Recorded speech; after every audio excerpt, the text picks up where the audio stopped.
हरिओम तत्सत। इस जन्म कुंडली विश्लेषण को देखने से पहले जन्म कुंडली कैसे देखते हैं वह वीडियो देखना आपको आवश्यक है। आपको जो कुंडली बनाकर भेजी गई है उसमें संपूर्ण फलादेश उपाय विस्तार से लिखे गए हैं एवं बताए गए हैं। यह आपको समझाने के लिए एक छोटा सा वीडियो बनाया जा रहा है। यह मेष लग्न की कुंडली है। सूर्य से फलादेश प्रारंभ करते हैं। सूर्य जो है इस कुंडली में विद्या बुद्धि संतान के स्वामी हैं और चतुर्थ भाव में विराजमान है, यानी स्वयं से द्वादश भाव में चले गए। और सूर्य जो है उस पर केतु की दृष्टि भी है। सूर्य अकेले हैं तो क्या होगा, माता भूमि भवन का सुख प्राप्त होता है। कुछ कठिनाइयों के साथ पिता राज्य रोजगार के क्षेत्र में सफलता प्राप्त होती है, उच्च पद प्राप्त होता है। परंतु यहाँ सूर्य देखिए केतु से पीड़ित हो गए चतुर्थ भाव में, जिसके कारण क्या होगा, माता भूमि भवन विद्या बुद्धि संतान के क्षेत्र में कठिनाई एवं परेशानियों का सामना करना। हालांकि सूर्य अंश बल में मजबूत है परंतु स्वयं से द्वादश भाव में भी चले गए और केतु से भी पीड़ित हो गए। तो सूर्य की आराधना करें, मंत्र जाप करें, केतु से संबंधित दान एवं उपाय करें। चंद्रमा इस कुंडली में माता भूमि भवन के स्वामी हैं और चंद्रमा दसम भाव में विराजमान है। और यहाँ देखिए कि चंद्रमा दसम भाव में विराजमान है और यहाँ से खुद के घर में दृष्टि डाल रहे हैं। तो पिता राज रोजगार के क्षेत्र में सफलता प्राप्त होती है।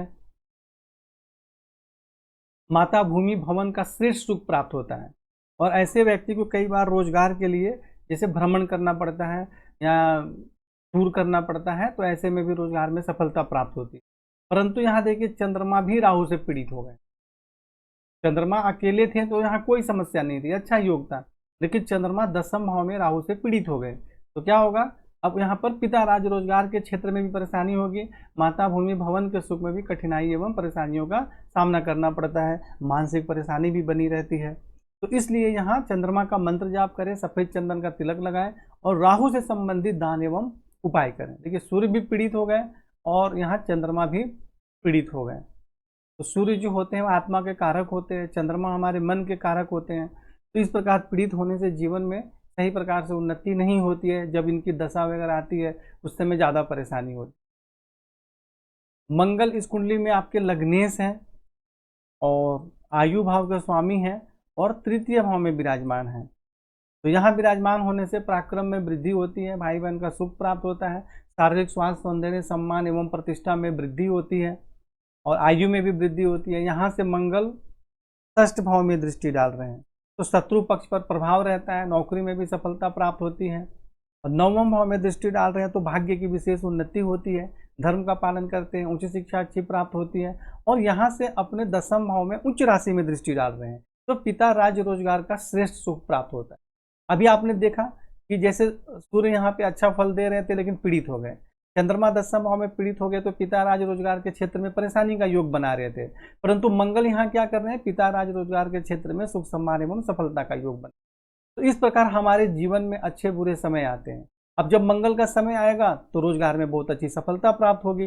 लेकिन आप सोचेंगे कि अभी तो समस्या तो कभी आएगी ही नहीं, लेकिन जैसे ही चंद्रमा का जब समय आएगा, क्योंकि चंद्रमा पीड़ित हो रहा है तो उस समय आपको प्रॉब्लम होने लगेगा रोजगार में। तो इसलिए कई बार हमारा जीवन में अच्छे कार्य हो रहे हैं, होते होते अचानक परेशानी भी हो जाते हैं। तो इसलिए आपको इन ग्रहों की दृष्टि, ग्रहों का फलादेश और दशा वगैरह को समझना जरूरी है कि हम पहले से सावधान होकर उपाय करें या सतर्क रहें। बुध के विषय में चर्चा करते हैं तो बुध इस कुंडली में अकारक होते हैं, तृतीय भाव के स्वामी है, रोग एवं शत्रु भाव के स्वामी है, पंचम भाव में बैठे हुए हैं लेकिन मजबूत नहीं है, क्योंकि इनको ज़्यादा मजबूत नहीं होना चाहिए अकारक ग्रह को। तो 3 अंश के हैं। तो यहाँ क्या होगा, कुछ कठिनाइयों के साथ विद्या बुद्धि संतान का सुख प्राप्त होता है, शत्रु पक्ष पर भी प्रभाव रहता है, पराक्रम में वृद्धि होती है, भाई बहन का सुख प्राप्त होता है और परिश्रम के माध्यम से आमदनी के क्षेत्र में सफलता प्राप्त होती है। तो यहाँ बुध को आपको कमजोर है लेकिन इसको प्रबल नहीं करना है, क्योंकि बुध अकारक होते हैं, इनसे संबंधित उपाय कुछ बताए गए हैं वो आपको करना है। गुरु इस कुंडली में भाग्य भाव के स्वामी हैं और द्वादश भाव, विदेश के भी स्वामी हैं, बाहरी स्थानों के स्वामी हैं, खर्च के स्वामी हैं और गुरु खुद के घर में बैठे हुए हैं देखिए, और वक्री भी हैं, मजबूत भी हैं। तो यहाँ क्या होगा कि भाग्य की विशेष उन्नति होती है। ऐसे व्यक्ति धर्म का पालन करते हैं, ईश्वर पे आस्था रहती है, उच्च शिक्षा भी बहुत अच्छी प्राप्त होती है और बाहरी स्थानों के संपर्क से भी जीवन में उन्नति होती है। लग्न में दृष्टि के कारण शारीरिक स्वास्थ्य सौंदर्य सम्मान एवं प्रतिष्ठा में वृद्धि होती है। और तृतीय भाव में दृष्टि के कारण पराक्रम में वृद्धि होती है, भाई बहन का श्रेष्ठ सुख प्राप्त होता है। और पंचम भाव में दृष्टि के कारण विद्या बुद्धि संतान का भी श्रेष्ठ सुख प्राप्त होता है। और गुरु बिल्कुल मजबूत है, इसको कुछ भी नहीं करना है। तो इस प्रकार आपने देखा कि कैसे सूर्य के पीड़ित होने से संतान से संबंधित परेशानी का योग बन रहा था, लेकिन गुरु यहाँ दृष्टि डालकर उसमें सफलता दे रहे हैं। तो इसलिए आपको ऐसा नहीं है कि गुरु सफलता दे रहे हो तो हमें सूर्य का उपाय नहीं करना है, क्योंकि जब सूर्य का समय आएगा तो उस समय प्रॉब्लम भी होगी। इस बात को आपको ध्यान रखना है, इसलिए पहले से ही हमें उपाय करना जरूरी है। शुक्र इस कुंडली में द्वितीय भाव के स्वामी है, सप्तम भाव के स्वामी है। सप्तम भाव होते हैं पत्नी वैवाहिक जीवन के, द्वितीय भाव धन एवं कुटुंब के स्वामी होते हैं। और शुक्र विवाह के कारक भी होते हैं। और शुक्र कहाँ बैठ गए? तृतीय भाव में बैठ गए और बिल्कुल जीरो अंश के हैं। देखिए शुक्र जीरो अंश के हैं। अब शुक्र इस किसी भी व्यक्ति के जीवन में विवाह के लिए सबसे मुख्य सप्तम भाव को देखा जाता है, द्वितीय भाव को देखा जाता है, सप्तमेश और शुक्र को देखा जाता है। तो यहाँ सप्तमेश भी शुक्र है और विवाह के जो कारक शुक्र होते हैं वो तो हैं ही, और द्वितीय भाव के भी स्वामी है, सप्तम भाव के भी स्वामी है। और यहाँ सप्तम भाव पर किसी भी ग्रह की दृष्टि नहीं है जो इसको सपोर्ट करे। और शुक्र यहाँ पर देखिए मंगल के साथ 0 अंश, तो जिसके कारण पत्नी एवं वैवाहिक जीवन के सुख में कमी एवं परेशानी होती है, विवाह में विलंब होता है, धन एवं कुटुंब के सुख में भी कमी एवं परेशानी होती है। इसलिए आपको शुक्र को सबसे पहले प्रबल करना जरूरी है। जब तक शुक्र को प्रबल नहीं करेंगे तब तक इन सब चीज़ों में पूर्ण रूप से सफलता प्राप्त नहीं होगी। शनि इस कुंडली में दसम भाव के स्वामी हैं और एकादश भाव के स्वामी हैं, और ये द्वादश भाव में चले गए। तो ऐसे व्यक्ति जो होता है अपने जन्म स्थान से दूर रोजगार करते हैं या बाहरी या विदेशी कंपनी में रोजगार करते हैं तो सफलता प्राप्त होती है। खुद के नाम से व्यवसाय करेंगे तो नहीं चलेगी, खुद का व्यवसाय करेंगे तो वह नहीं चलेगी, उसमें परेशानी होगी। और रोजगार और आमदनी दोनों कहाँ से होता है? बाहरी स्थानों के संपर्क से या दूर जाकर। और खर्च भी अधिक रहता है ऐसे व्यक्ति का, क्योंकि ये खर्च का भी घर है। तो इस प्रकार आप ध्यान दें, स्वयं का रोजगार से अच्छा है आपको नौकरी में अच्छी सफलता प्राप्त होगी।